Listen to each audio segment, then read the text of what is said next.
First of all, this is legit. I have no idea what we're about to talk about. What are we going to talk about, Ann Jones? It's amazing considering that we've been together for pretty much a week straight, and I think we can still find things to talk about. You know what I want to talk about? I'll never run out of things to say to you, Ann Jones.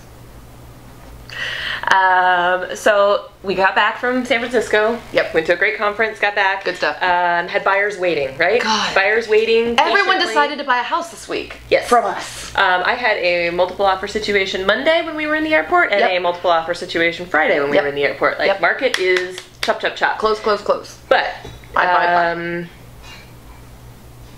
in the meantime, I feel like, you know, that panicky stage that people have been in, so the last 3 weeks maybe, like ever since the interest rate shot up, it's been like, people have kind of been coming out of the woodwork.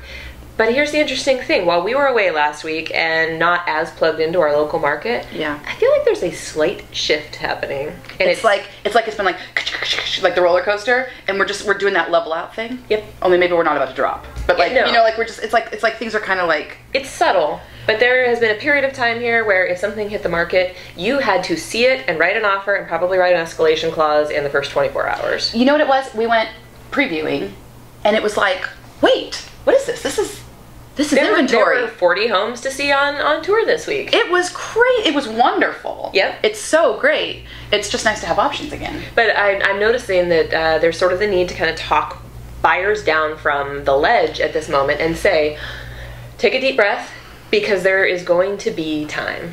You don't have to panic about it, because there was a lot of urgency there, and people just jumping up and feeling like the rates were going to continue climbing, which they in seem the next to be kind of 90 days. Yeah, because you never want to look back and think, I only did it because things were crazy.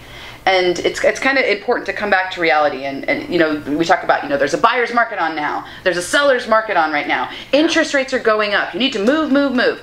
You don't always need to move. I mean, you might pay more for waiting. But it again, I mean, you and I talk about this a lot, that first of all, is it the right time for the buyer? For you, Most your housing market. And all I want is for people to step back. You know, I want people to take a deep breath and realize that it is still a great time to buy, that yes, the prices are inching up, but I think we are going to see some leveling off of the inventory, at least here locally. Because thank goodness, sellers have realized they might not be upside down anymore. Right. They might be able to sell their house.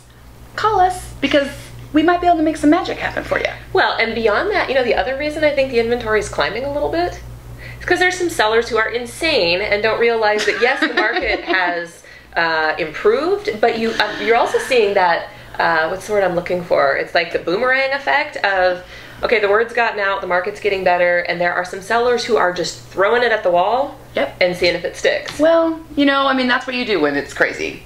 You know, I don't blame them. I don't blame them, Ann Jones. I know why people do things like that. I think it's going to slow things down a little bit. It is going to slow things down a little bit, but that's part of the heels. It's part of the cycle. It's part of the circle of real estate life. It's true. And we are moving back around again.